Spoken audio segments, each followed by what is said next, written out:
Okay, good afternoon. Thank you for the introduction words. It's a pleasure for me to be here. I have some material also just to maybe introduce some color and light. As is I'm the last speaker, so I want to maybe wake you up, as they usually say.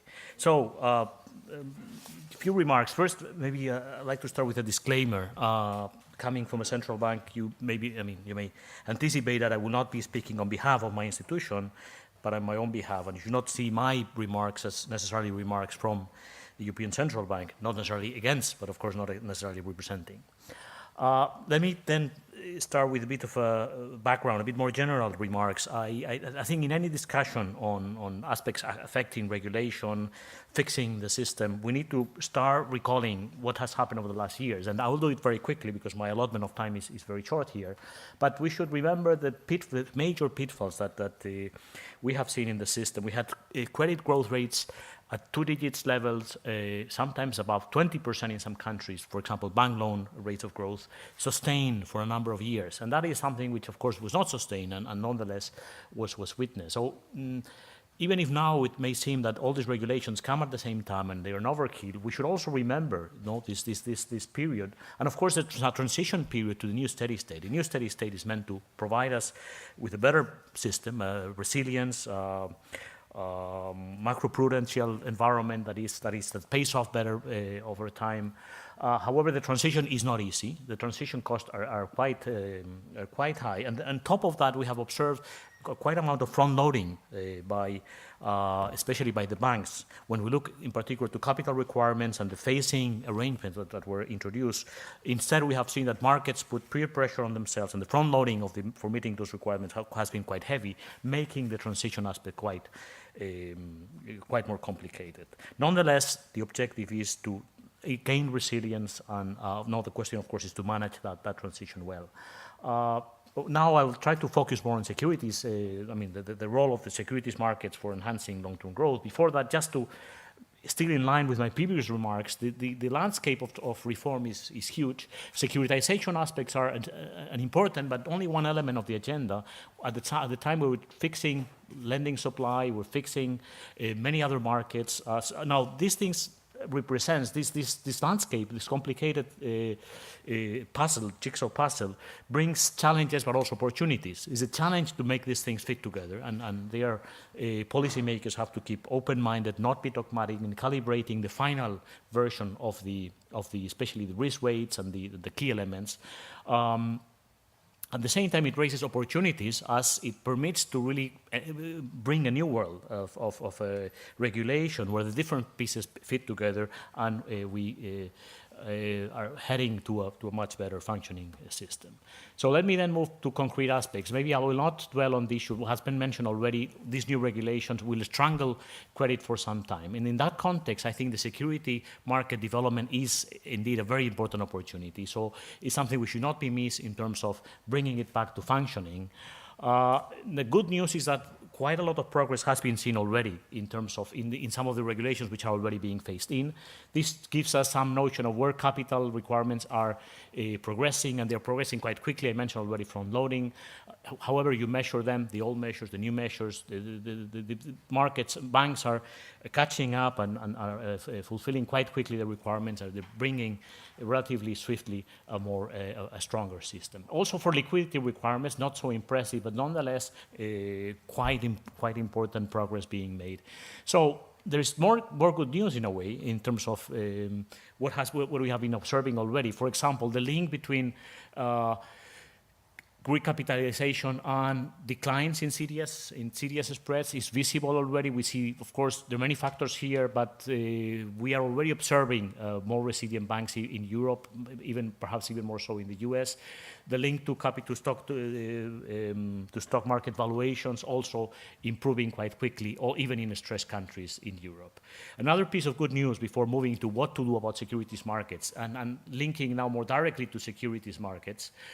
One thing we have seen, a very important phenomenon over the last years in Europe, is at least in some countries, when bank lending was faltering to corporations, when there's really no access in many cases, at least in some countries, to traditional relationship lending, we see securities somehow coming up and making an alternative for corporations getting credit. Of course, it's a story which is partial. It's only some countries. France was very prominent in this respect, was mainly mid-caps and larger, not really the SMEs. But nonetheless, this gives sort of a notion of hope in terms of in bringing a better system where securities markets are more resilient, are a bit of a backstop in a way when bank lending fails. Let me then move to the key, maybe the core of my remark, which is, okay, what needs to be done? Is the question before was, is enough being done? I think my hunch or my summary answer will be, there's much in preparation. I expect by next year we can say that enough is being done. It takes time, and in this work in progress, it's very important to distinguish between sort of getting out of the crisis, managing the conjunctural situation, which is still difficult. Mr. Draghi talks about fragile recovery.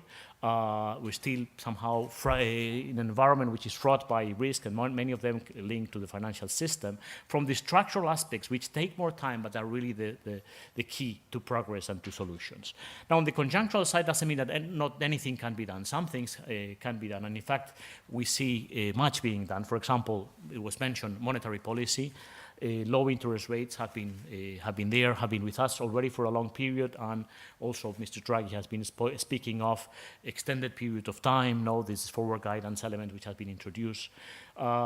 Now, there is also fiscal policy, which is doing much.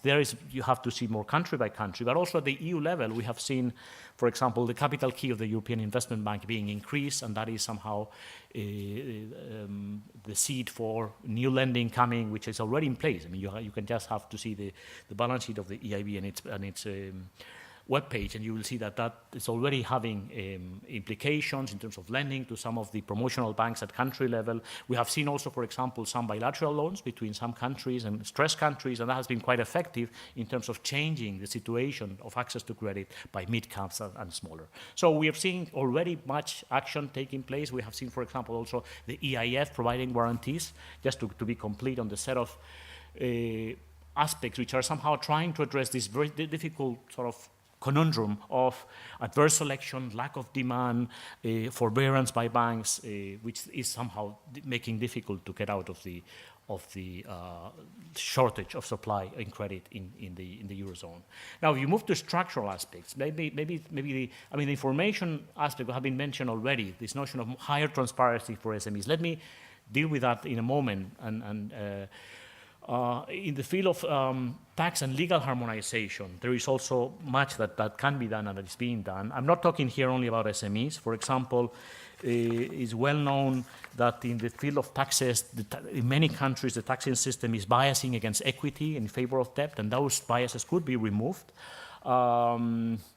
There's also the taxing of savings is quite uneven across Europe, and in some countries we see sort of a punishment of saving behavior, which should be perhaps more harmonized. We know this harmonization in Europe is not easy, but it should be tried. On legal harmonization, I will make a bit of a more lengthy remark in a second. But the key aspect relates to better instruments, has been mentioned already. I think to get alternatives from traditional relationship lending, we need to fortify the set of instruments. Of course, equity is the starting point. Equity markets are still not deep enough, too fragmented in Europe. The cross-country holding patterns are also perhaps disappointing. There has been a retrenchment over the last years in terms of the ability or the appetite for assets from other countries, especially from stressed countries. That is starting to normalize, but we're still far away from where we were at the beginning of the crisis. There are new instruments that have to be mentioned, in particular when we talk about SMEs, which is cover bonds. Cover bonds, as you know, are very prominent for mortgages. There are new innovations or new steps being taken, for example, Commerzbank in Germany, for using cover bonds also for funding SMEs. And we think that is, or I think that is quite an important development. Of course, will take time, and maybe it's not a long-term solution given its implications for encumbrance, but it's a very important development. Venture capital, the lead has been taken over the last years by the public sector. That cannot remain long-term, but at least should help as a catalyzer for improving the markets. Funds for loans is also an instrument which should be discussed and promoted. Trade finance, increasing the tradability of the trade receivables, which has been have increased very dramatically, but we're not liquid, and therefore we're posing problems for many corporations. There's the initiative of PCS, prime collateralized securities, which is an important initiative in Europe for harmonizing, standardizing securities funding SMEs, and that has a future, I believe. And then I mentioned already the guarantees by the EIF, and that may increase as the budget from the Commission devoted to these objectives increases over time. So better instruments, just to summarize, is a key aspect. I will still say something about that. On ratings, very briefly, I think also it's very important. Maybe not so much for SMEs. There's little that can be done there. You cannot at the same time get cheap ratings and very influential ratings, but at least the way that the sovereign bonds are rated and the treatment for capital weights could have some crowding out effects, and that's something that maybe need to be reflected on. I mentioned already the developmental banks, so I will not dwell on that. I think they can play a crucial role. I mean, I come from Spain. I can see, I was quite impressed by the work of ICO in terms of solving and addressing the supply constraints. Then, of course, the steady-state regulation and how to finally calibrate some of these risk weights and the key elements. And I think there is difficult, I guess, for policymakers. We just had CRD4 passed by the parliament in the city. Nonetheless, probably we should not be dogmatic. So we should also try to listen there and be very open-minded in terms of assessing how the decisions are playing through. Very quickly, just to finalize, I think I highlighted the issue of information infrastructure. I think it's a key aspect to improve the functioning of, especially of securities for funding SMEs. There's an initiative which is very much patronized or supported by the ECB, which is the European Data Warehouse. So I think it's an important initiative that should play over time. It's not a short-term project. It's something which will take time to be effective, but I think it's an important development. Let me move then to aspects related to harmonization. I think, of course, underlying the securities market, you have to also think of insolvency regimes, which are extremely heterogeneous in Europe. And then there's a scope, and there is probably a role for bringing closer these regulations and these law systems across Europe in terms of insolvency legislation, so that especially when you have products which have sharing assets across countries, and you have unequal insolvency regimes, extremely complicated to structure financial products, and there the gains are quite sizable.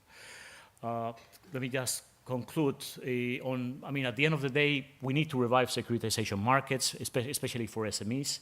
The amount of, some figures were mentioned already. I'm not sure, maybe for Europe we would get such high figures. But however, some studies suggest that the funding available waiting to be utilized is in the order of 200, 300 billion. From a study from AFME. So overall, the efforts have to be there, they have to be made. The good news is that some good reports are coming.